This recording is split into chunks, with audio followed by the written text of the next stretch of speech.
Hello, and thanks for joining me for another episode of Let's Chat. I'm Claire Sands, owner, managing director, founder of the Silent Why podcast. Call me what you will, and blog writer for the written and audio blog we release every Friday. In these Let's Chat episodes, I chat to a guest who has experience or expertise in a particular area that can either help us deal with or prepare for loss. And through them, because I want to capture some useful magic from each chat, a bit like the Hermans that we collect on our usual episodes, I'm building a tool shed, metaphorically, of equipment to help us face and get through loss and grief. At the end of each episode, I ask our guest what sort of tool their subject is, and I add it to my shed. On this episode of Let's Chat, I'm welcoming back a former Silent Why guest, and now a lovely friend, Lori Alcorn, based all the way over the sea in Manitoba, Canada. Lori spoke to us on episode 24 about the loss of multiple pregnancies, infertility and childlessness. It's from her experience in this area that she's created Loss Infertility Supports, to provide resources like life coaching, therapeutic art journaling, grief gifts, as well as her book, The Pregnant Pause. In this episode, we're going to chat about one of the personality tools that she's certified in and uses in her life coaching, called the Enneagram. This tool is hundreds of years old and is used all over the world, helping people to better understand themselves. And I wanted to explore it to see how it can be of use to us in everyday life, but also when we're going through stressful times like loss and grief. We're not going to go through all the different personality types in detail in this episode, but there are lots of links to follow up on this if you want to in the show notes. So grab a cup of tea, a coffee, or maybe a cold Caesar, which apparently is a cocktail in Canada, and relax with me and Lori as we chat, understanding ourselves better through the Enneagram.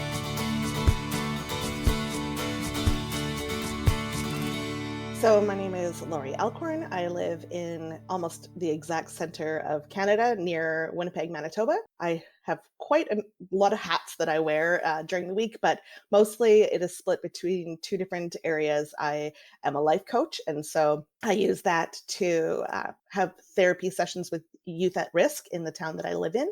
And I also use it to provide infertility supports. I have a variety of different infertility supports that I provide to women who are going through any stage of that journey. And one of them is coaching, one is care packages. I've also written a book for that. So yeah, that's what I spend a lot of my time on. And of course, engaging on social media in those areas. And you're here today to sort of talk about something quite specific, which was new to me. I hadn't really heard about it, and I'm going to let you pronounce it first to make sure that I get it right. So tell us what you're here to talk about. Yes, so I'm here to talk about the Enneagram, which is a personality tool.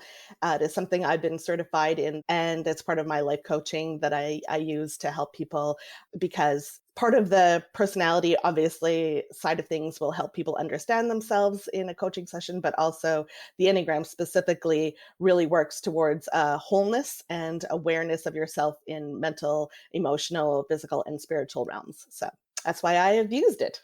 So yeah, that was completely new to me, Enneagram. I've come across other personality sort of things in workplaces and stuff like that, Myers-Briggs and Insights and things we've got over here. I don't know, is Enneagram something that's all over the world, or is that a Canadian thing? No, it is all over the world. It is actually hundreds of years old, and it's had inspiration from monks from 300 BC. And I can't remember what part of Europe-ish area, but yeah, it's had interest from Europeans and it's actually newer in America, North America, than it is the rest of the world. Yeah, it's probably more like the 50s it's come over here. Right, okay. So how did you come across it? Well, I am big into self-improvement. I read a lot of books that just help me grow myself and just continually working to develop and grow. And I read it in one of the books that I was reading. It was just talking about how to be your truer self, and it mentioned the Enneagram. And I always have personality profiles on my radar. I'm always curious about my results and what it says about myself. And so as soon as it mentioned a new type of personality profiling, I was like, okay, I need to Google search this. And yeah, it was probably about 11, 12 years ago or something like that. And then you've obviously taken it one step further than just learning about yourself, and you want to help others. What made you do that? How did it fit in with what you were doing job-wise or career-wise for it to be something worth certifying in? Well, at the time, I actually wasn't anywhere in the realm of life coaching, or I'm also kind of pursuing counseling, and it wasn't on my radar then yet. That started a few years later, but I think it was part of that journey. It was right about the time that I was struggling with infertility the most. And I was going through a lot of just, questioning my purpose and identity at the time. And so for me at the beginning, it was mostly just absorbing everything, just what can I glean from this? But a few years later, part of that journey was discovering that I wanted to get into counseling and coaching and helping people. That's always been my nature. I was in admin at the time, and it's just kind of been my nature to support and help people. And so that just kind of went alongside that, but just in a more deeper experience that I could actually really change people's lives. And part of the why I wanted to incorporate the Enneagram one day was because of how much I saw it transforming my life. I had been making small steps of progress, I found, throughout my different things that I found, resources I was pursuing to help myself grow.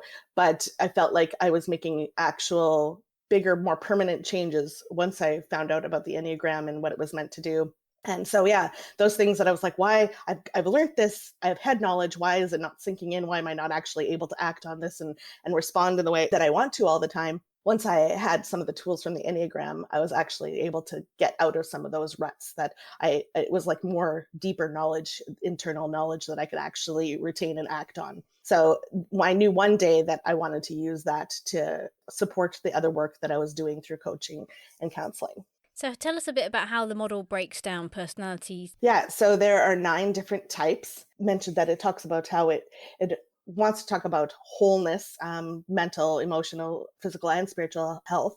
And so it also incorporates what it calls triads. And this may be a new word for a lot of people, but it's common terminology from psychology that our psyches actually automatically organize our behaviors into these triads, these groups of 3. So pretty much all the different things that we have as behavior tendencies, our psyche's like, okay, you're going to be this kind, or this kind of grouping. And so, for example, the most common one we're all pretty much aware of is intelligence, like IQ. That's your mental quotient. And then there's emotional intelligence, which is EQ. And there's also actually gut intelligence, which is GQ. And so that's just one example of these triads that our psyche uses to identify like defaults and strengths in our behaviors and what we gravitate towards. So the Enneagram has used those triads as well and created 9 types. I'm just fascinated by that gut intelligence thing. I just wrote it down. I was like, what is that? How does that work? It's quite fascinating. Yeah, it's like when you talk to somebody who falls in the gut triad, it's very much just something they know, they feel it in their body, sometimes physically their gut area, but mostly it's they feel something in their body that just like resonates like, yep, this is just something I know because of that feeling. Wow, that's fascinating. I love It's that. kind of like you'll hear gut intuition. Yeah. It's a lot of people who use that it's probably something along the lines of they have a high gut intelligence. So how do they break down the 9 personality types? Are they named, or are they like numbers, or how does it work? They do have numbers. Mostly it goes by, I'm type 2, for example, but they have kind of nicknames as well because it is hundreds of years old. There's like different schools of thought. And so different people have created different nicknames for the types. Some of the types that mine have fallen under the nickname, the helper, the giver, the encourager. Yeah, it just kind of resonates with like wanting to be there for people. Yeah. What are the other 8 then? Do you know them off by heart? So I'll kind of go off the top of my head of like the main nicknames that I know for them. So the 1 is the perfectionist. I already mentioned the 2. The 3 is the achiever. The 4 is the individualist. Type 5 is the investigator. Type 6 is the loyalist. Type 7 is the enthusiast. And type 8 is the challenger. Right. 8 or 9? And 9, sorry, forgot you 9s. You're so quiet, 9s. 9 is the peacemaker. The quiet ones. Yes. I feel like that's the one we're supposed to be. The peacemaker sounds like it's got it all sorted. We should all be the peacemaker, yes. So is there one that's a lot more common than the others, or are we generally split between all 9? You know, there have been some studies, but the studies haven't been like far enough reaching. Like a lot of them have been in North America, for example. So it really kind of skews the sampling. So most people don't really say, oh yeah, like most of us are this number. So for the most part, they're kind of evenly spread, but I think I've seen a lot more 9s and 1s, for example. That would be really interesting to see if it varies according to like culture and. Yeah, exactly. I think it probably will, because a lot of it does have to do with how you are raised, and yeah. So what would you say are the benefits about doing something like this and then knowing a bit more about your personality type? Well, I think a lot of it is what I've found is because the Enneagram is so focused on trying to achieve wholeness and like really becoming healthier versions of ourselves, becoming the truest version of ourselves. That what it does is it doesn't just give you like, here's your behaviors, here's your defaults. It kind of goes and dives into why, and it looks into like, what is it that has caused these responses in yourself. And a lot of the reason that it was more fully fleshed out in the like 1950s was tying into psychology, showing that, humans, in order to be well adjusted and like healthy adults, we need certain developmental needs met as children. And of course, we're humans raising other humans, and there's going to be imperfections, and there's going to be gaps in that developmental resources that we can provide to children. And so that interferes with the ability to develop into wholeness. And so I love the analogy that the Enneagram talks about, that it's kind of like having a broken limb, and you would put a cast around it. And that's what the personality develops to do, is to create this protective cast around these childhood, for lack of a better word, injuries. And in order to help it heal and give it that like protective support to heal and grow healthier. But for example, if you kept a cast on long after the limb is broken or healed, then it's now no longer being helpful. It's limiting the growth potential of that limb. And so like psychology has recognized for a while that personality is not your identity. Personality is this protective thing that we've developed as a response. It's conditioning. It's giving a collection of conditioning reactions, fears, beliefs that we've grown up with, that were first designed as a child to like protect us. And so if we completely identify with our personality, it's actually hindering us and reducing us to a shell of ourselves. And the Enneagram wants to instead use that personality, what we've learned from those patterns, to direct us to transformational work that can actually heal and discover our true nature. And so the Enneagram really focuses on the hard things that happen in life, and that, we have certain reactions to them. And for each type, it not only has like these 9 types this way, but they're also the first personality typing that actually also did a leveling up this way as well, trying to make it more 2-dimensional. And so for each type, they have health levels. And so they have 1 to 9, 1 being the unhealthiest behaviors and 9 being the healthiest. And so it like shows you what is healthy and unhealthy for your type for behavior, and how you can see your reactions where they're falling in. And so it's like, once you have that awareness of how you're responding to things, and that it's like what scale it's on, you have this insight into like, oh, this isn't, necessarily the best thing for me. This, isn't necessarily supporting the true nature that I want to have. So some of the triads that it focuses on are how to deal with loss and disappointment. What category do you fall under in those responses to dealing with that stress of losing things or not having your needs met, or different kinds of losses and stresses. So I really appreciated that part of it, is like having right at that moment a very difficult period of life being like focused on loss of motherhood. It really spoke to me on like, I can recognize behaviors that I'm using to cope, but that aren't necessarily serving me well. Oh, that's really interesting, because I think I would look at some of these personality type things and think, because I love them. If I can learn something about me that way, I love it. I just lap it up. I'm probably almost too gullible with it.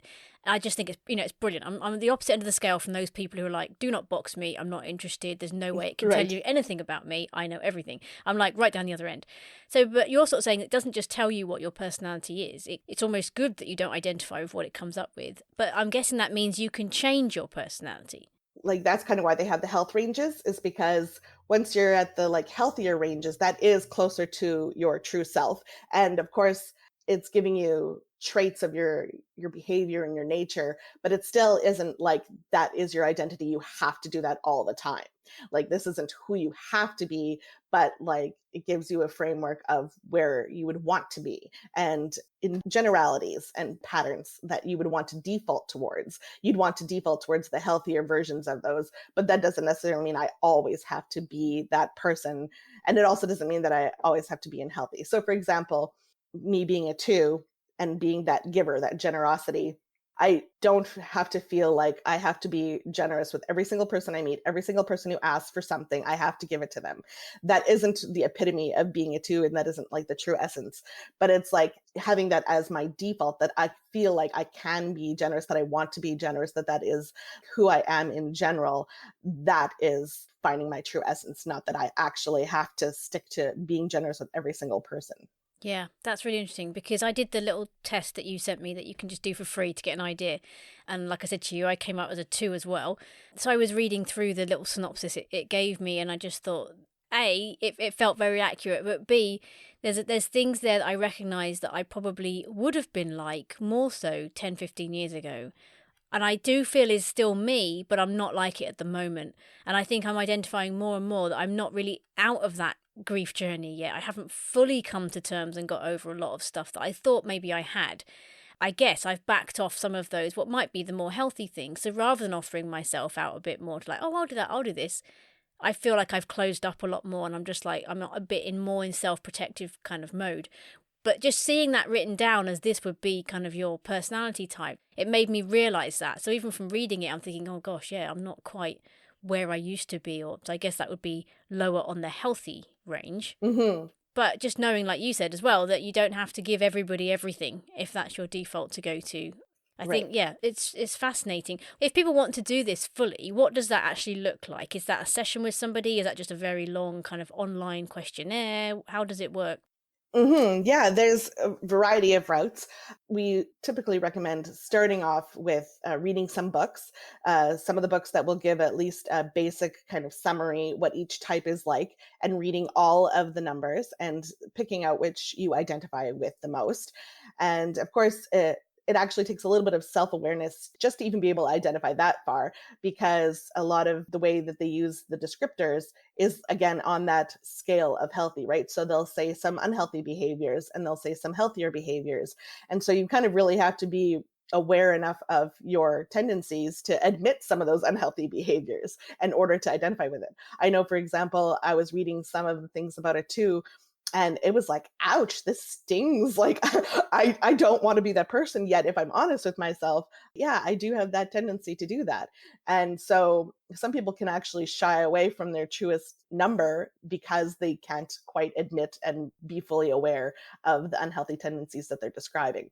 But it's just good to read all of the 9 and just kind of make a top 3 list of the things that you resonate with the most, and just doing some more research on those numbers.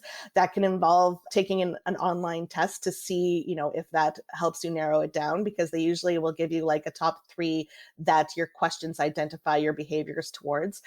And also, or like talking to an Enneagram coach who has a lot more awareness of the underlying things, that they can ask questions that will draw those out that you may not be willing to just admit to yourself. But if the right questions are asked, you might be able to discover that with them. So how do you use it as part of your work? Well, actually, so far, I've been blessed that everybody I've worked with has this gravitation towards personality profiles. So it's just like, oh, yeah, I'm going to take this. Or they already were aware of the Enneagram. And so it's been quite easy because I don't have to do much identifying yet as in my work. And so it's more like just continually bringing them back to like, okay, we've talked about you have this pattern because you are this number, and like bringing them back to the awareness of like, okay, yes, I can look to these descriptors of what I act like in certain health levels and remind myself of like, okay, why am I doing it? Why it doesn't serve me anymore? And what am I aiming towards? And so far I've been blessed with people who've been very gung-ho about it and already aware of it, or were willing to just quickly do, oh yeah, I'm going to just dive in. I know my number. But yeah, it's been very helpful for me to like be able to have some insights into what questions to ask them to help draw out awareness, because I'm aware of some of their blind spots, knowing their number better than they do, or allowing them the opportunity to like do more research. I'm like, well, do you want to look into like what it means for a 4 to be experiencing rejection, or what it means for a 6 to all of a sudden lose trust, and when trust is their biggest thing. And so it's just like, yeah, having that awareness, I can ask more intuitive questions. And how would you deal with skeptics? And I'm guessing that maybe there's one personality type that in particular doesn't actually want to get involved with this. I'm wondering if they come lower down, if you start doing like samples of people, they don't want to do it, so you can't actually get any information from that one type. But what do you do with people who are a bit more like, I don't think I can be boxed, I don't really believe in this kind of stuff? Yeah. So yeah, the first thing I tell them is that, you know, the Enneagram doesn't prescribe that you are this identity now. We try to avoid that saying that this is your identity. Like, we're not trying to assign an identity to anybody. And it's just a tool to help you uncover what your true self is. And that personality is just a framework, a resource, a tool to be able to uncover that. And another analogy that we've used is that, like, when you aren't aware of your personality, it's like it can tend to be the driver in your life. But once you're aware that it isn't the driver, that it isn't in control, that it isn't creating your identity, you realize that it's just the vehicle to get you to that goal of understanding yourself. And so that just understanding of it as, instead of an assignment, a tool, that it goes from being in control to helping you get to where you want to go. I guess it identifies coping strategies and things like that in people. So Yes. it must really help when you're drawing alongside someone who's grieving if you know what their personality type is. But how do you share that with people, aside from like giving printouts to everybody of like, this is my personality type, please just note these things if I start grieving? How can we use this like more, you know, amongst people we know, or maybe people we're supporting? So for myself, most of the closest people around me, enough familiar with the Enneagram that, and of course, me being aware of these tendencies now myself, I can say, you know what, if you find me saying yes too much to you because I want to always be in help mode, support mode, encourage mode, if you see this, like, you know, maybe ask me if I'm saying yes too much. Like, do you really mean that? Do you really want to say yes to this? Or are you trying not to disappoint me? And just creating an honest dialogue, really, just allowing myself to be authentic and allow people to call me out, just giving them that permission. Once I can give them that awareness piece, like, here's what I do. You have the permission to, you know, say, you're doing this. I think you're doing this, or are you doing this? And asking the question. And so even with grief and loss, for example, I tend to wear rose-colored glasses and just look for the positive in everything, and like just hope to the extreme. I think I mentioned in the last interview that I call myself a hope-timist, and it's more than optimism. It's just like I'm always believing that there's hope for something better around the corner. But then it gets to the point where I just can't take that anymore, because it gets to the point where you're almost like denying reality, and you just reach this like wall of like, okay, I have to face this isn't working. And I immediately switch to my stress behavior. That's another thing that we talk about in the Enneagram, is that in enough stress, we actually begin behaving like a different type. And those patterns are evident and linked. When you read about your type, it will tell you, like, here's your stress number, or here's the number that you go to when you're really flourishing. And so my stress number acts completely contrary to my usual self. It becomes quite contrary. It's much more assertive. I don't back down from conflict. Instead of my typical feelings of like self-blame and shame, I like start pointing outwards, and I like will start being angry with things and people. And so if I am aware that that switch is quick, and I'm living in the rose-colored glasses too long, it's another opportunity for me to tell the people who are close to me, like, okay, if you sense that I'm just being way too rosy for too long and seemingly denying reality, if you bring me into awareness of that, I won't have to flip to that other very angry Lori. Me being aware of it and calling accountability to myself by my surrounding supports. Just being honest about those moments that they can help me look out for. It helps me not go as far into the stress coping mechanisms that I would usually. That's really interesting, especially as having found out I'm a 2 as well. I'm learning from what you're saying. I said at the beginning, didn't I? I was like, this is scary because now you know more about me than I know about me. Yeah, exactly. Yeah, I've never been afraid of conflict. I could see that. That makes so much sense to me. And yet, if you didn't know anything about this, you'd look at it and think, well, you've got this person that's the giver that likes to give out all the time. And, well, surely their weakness under too much stress is just going to crumble. They're just going to crumble into a heap. But actually, it's a very different reaction. Yeah. So just knowing that stress reaction, especially if you've, got a partner or you're married or you've got kids or you're with people a lot, just knowing those pressure points must be so helpful to those around you to be able to spot that. If you know people well enough and you're in relationship with them in a really good way, that must really benefit the support you get when things go badly wrong. Exactly. Or grief kicks in. Yeah. Are there things that can I don't know how to word it. I mean, grief's really, it's complicated, it's tricky, it's messy. People end up behaving like they never thought they'd behave. I guess there are moments when all this goes out the window and people just do things because they've been through something so traumatic or something that it actually just changes everything. Well, usually, if you're facing a big trauma later in life, it may, shift some of your tendencies for a while, your behaviors for a while. And you'd probably start ending up looking like your stress number a lot of the time. And so, somebody who's taking the test or reading the book during a time of very serious stress and loss, they probably will identify as a different number. When it comes down to is core motivation. At the core of you, what are you really seeking and the desire you're trying to fulfill? And so you may not be able to answer that question in deep stress and deep loss, but eventually once you start getting healthier again and just coming out of that, then that should come back through. If people were thinking about this, they're listening to what we're saying, what would be the reason you think that people should go out and find out more? How could it really help them, especially in the areas of loss or grief or the stress that comes with that?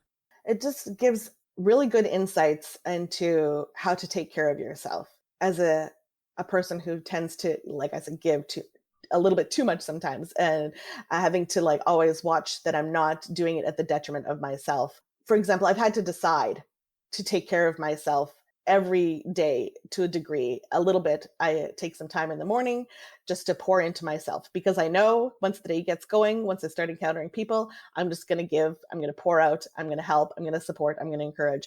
And that time for self-reflection isn't going to be as quick during those times. And so if I start the day, it's okay, where am I at? What do I need? Am I sensing that I am in any of these unhealthy areas that I need to start being on guard for already, starting my day that way? Or, am I good? Am I feeling healthy? Can I give a little extra today? Just knowing where I'm at, that check-in with myself every morning so that it doesn't become an afterthought that I never actually think about later on in the day. And so I think these moments of awareness that we have as we go through our type and understanding how it affects ourselves mentally, emotionally, physically, spiritually, we can start incorporating things into our life that help us make better choices. Because a lot of, like I said, the personality cast that we put on is not meant to be permanent, and it actually limits us. And so understanding why it developed in the first place, what was it trying to protect me from, and how it no longer serves me because I'm an adult who can make my own choices. I can react the way I need to versus the way I have to. We can, with that awareness, develop these healthier coping protective things that, now I know that the healthy thing for myself to do is set boundaries. And I know, I make blocks off in my schedule that okay, these are for me. These are for me and my husband, and all the rest of the time I can give to other people. But this is a boundary that I've had to set for myself, knowing who I am and what I do. So just that awareness of yourself and what you need to be able to live within the healthiest levels, you can set that up for yourself so that you aren't having to resort to the unhealthy coping mechanisms. And what's the hardest thing, do you think, that you've had to learn about yourself through this? Probably the motives behind giving. And, I just thought, I'm just a loving, generous, caring person. That's just me. But figuring out that the roots of where that came from, and that my core fear is rejection, and that I'm doing it to earn acceptance and to avoid rejection. And that just checking in with my motives now. It's just like, okay, am I doing this because I really want to do this for this person, or because I want them to like me and because I feel like I'll get something back from that? And that it borders on manipulative. That's the word that really made me cringe when I was reading the description of my personality. It's like, they can be manipulative. And I'm like, no, how dare you say that? I am just loving and pure love. Like, oh no, that's me too. Exactly. But yeah, that was just like, okay, yeah, I sensed that. Like I went through many years of codependency and having a really significant codependent relationship where I would become whoever I thought that person needed me to be. And I would actually be a different person with different people. And I was like a chameleon because I would just shift to whatever that person needed me to be or who I thought they needed me to be. And so I had lost myself. I didn't know who I was and what I needed to be for myself. What did I want? And so it was really hard to like swallow that there was a manipulation in that, because I'd learned that I have to earn the love I get, which isn't true. I didn't have to earn it, but that's what I had grown up understanding, is that it was a transactionary type thing. And so anytime it's transactionary, it becomes manipulative. So that was the hardest thing to learn about myself and really monitor that. I think it could be very easy to think that you do these personality tests and you get given something and, you know, it's all easy. And some people will be like, well, I'm not doing that because I don't need to be just boxed or whatever. But actually, people who do it, I think, generally want to do it to learn about themselves. And you don't ever do these without learning something bad about yourself. They always give you both sides. Right. And it's hard. It is hard to swallow. And, you have to really look at stuff you want to work on. And if you don't want to work on it, you have to ignore it. And that's hard work as well, because you've already found it out. So you don't want to just put it to one side. So it's a lot of effort. It's a lot of work. I think it's, always worth it. Well, yeah, the question I kept like saying to myself before this was, why am I constantly repeating these mistakes? Why can't I have the knowledge? Why am I continually defaulting as if I was like almost in this hypnotic state of like, I face a trigger, that whatever triggers me, and I just encounter it and I don't think it through. I just react, and I'm like in this rut of reaction, and I just could never seem to like fully escape it. My progress seemed so small until a deeper awareness of it. And then it's like, okay, well, now I'm aware and I can, either choose to ignore it and live in this rut. But I've been asking for the last how many years, why am I in this rut? I need to do the hard work to get myself out of it. I could see how in some, especially with grief and stuff, if you're in a marriage, it can be very difficult to help partners that are grieving very differently. But if you happen to know about them and their personality, even if they're not opening up much themselves, it can give you a real insight into where they are and what's happening, and just maybe even help you and give you some peace that, they're acting that way, but I know they're acting that way because it's part of their stress response or whatever it is. So exactly. That can be really useful. And I've had that conversation with Chris. When we fall out, sometimes I can really start fighting for something. It might be something quite small, but I really want it done this way. And I've worked out that's because I feel like it hasn't been heard or considered. If it's heard or considered, I'm very happy to let it go. I'm not really fighting to have it done necessarily. But if I feel like it's not even being considered, I can really start fighting for it. And I've had to really pull back on that, but also say to him, if you see me getting really head up about something, it's probably just that I don't feel heard yet, and I will kind of, I'll come back afterwards. But even little patterns like that, when you work them out on your own, they're massively helpful going forwards in life. Yes. I feel like the Enneagram, like not only for self-improvement, but it is the best relationship tool I have ever had. Like the relationships that I have where we're both aware of our Enneagram number and like how we can not only just understand each other, but we can now like communicate. We can vocalize what we need much better because we have the same framework of language to have that conversation of, okay, now I'm aware of what I need and I can vocalize it, and they're aware of what they need and they can vocalize it. So it's been a really great communication tool. But also, just once you do understand them and their defaults, it's like, oh, okay, they're reacting this way because of that, not because of me. And we take things a whole lot more personally than we should, because a lot of it's their personality cast trying to protect them. And they have these protective things that they are not necessarily aware of and the triggers that cause them to come out. So it's a huge tool for understanding in relationships. And it's especially interesting because my number that I go to in stress is an 8.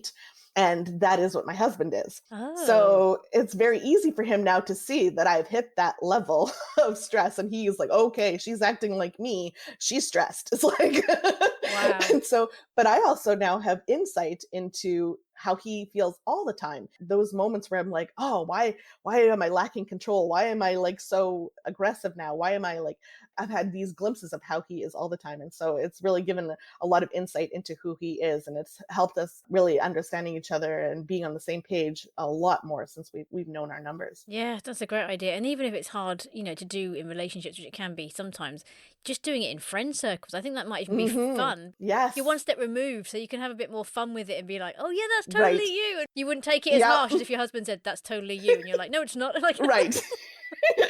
I know it's hard because my husband loves personality profiles as much as I do. So he has a very deep understanding of all of them as well. And so, yeah, he can pinpoint it and I'm like, dang it, you know too much. It's great, but it's like sometimes it's a little scary when they know you just as good or better than you know yourself. I bet. And there must be points when there's arguments when someone's just like, oh, that's your stress number. And you're just like, I'll show you my stress number. Can make things a whole lot worse. See, there's your 8 coming out. There we go. So where can people, if people are like, yes, I want to know more about this, where's a good starting point wherever you are in the world to find out more about this? Yes. So probably the most expansive place would be the Enneagram Institute. And they have books that they've released that are really helpful. They go into the health levels of each number. They talk about the triads of the different behavior areas. And so it's really a good full picture. They also do have a test on their website, but it does have a fee. But we can also include the link to the free test that I sent to you, which is very comprehensive as well and is very insightful and is a good starting place if people wanted to do that. But yeah, the Enneagram Institute has a lot of great material either on their website or in books or different classes that they even have sometimes. And so if people want to meet with somebody or talk it over in person with someone who's certified, how would they do that? So the Enneagram Institute probably would list a few people that they can contact, but you can also even just do a search of Enneagram certified coaches in your area. It's best to look up somebody local because meeting in person would be ideal because you do talk about a lot of vulnerable things. You have to be very authentic with them. And so that's just the kind of thing that you can't really replicate over texts or emails. Even Zoom call might be a little bit difficult unless you've already built up that rapport with them. So it's best to, if you want to talk to somebody about it more, look up a coach in your area. Okay, so my final question. We've been chatting about Enneagrams as a useful tool to help people learn more about themselves and therefore help them navigate stress and loss and grief. So if I went into my shed to pick out a tool that represented the Enneagram, what tool would it be? When I think about this, I think of pruning shears because it really does help. When I learned about gardening, I flunked gardening 101 bad time, but I learned about pruning and just that pruning doesn't necessarily mean taking away things that are bad or appear bad, but it's like pruning for the sake of growth. And so it's going through your different behaviors, your patterns, your defaults, and it's like, what is serving me and what is not serving me? And the Enneagram is a tool that really helps identify that and then you can use it to cut those things out that aren't serving you anymore. So I would say pruning shears. Pruning shears, another useful tool I don't have, and one that I particularly enjoy using in the garden and often get carried away with. Thank you, Lori, for this fascinating insight into the Enneagram personality tool. Even if this is the only information you ever hear on the Enneagram, I feel it's already enough to help us realise we have all got default behaviours and stress responses that we can identify in ourselves and be aware of. The more we can learn about ourselves, those around us, those we work with or are caring for, the better we can navigate times in our life that provoke certain behaviours that we might want to minimise. But we can also find the things we're gifted in and good at to help us enjoy life, work and relationships on a deeper level. If you want to find out more about Lori, you can check out her Linktree link for her website and social media profiles, which is linktr.ee/Loss Infertility, or see the link in the show notes. And if you're desperate to find out more about the Enneagram and what type you are, I'll put the link to the free test and the Enneagram Institute and a good starter book that you can read in the show notes. In other exciting news, I have a big shout out and a huge thank you to share for another regular high-level supporter of my work through buymeacoffee.com/thesilentY. So thank you to the wonderful Peter Ellis. I have a few different membership options to support my work and the podcast, from just a one-off fancy tea donation or becoming a member and donating regularly from £2 up to £20 a month. with different perks for different levels. And Peter just earned himself this shout out, his name on the website, and the option to pick a topic for me to write a My Why blog on, so keep an eye out for that. Thanks for listening to the Silent Why podcast. If you've got a subject you'd like me to chat to an expert on, please get in touch via our social media or the website or via email thesilentwhy@gmail.com. And let's chat!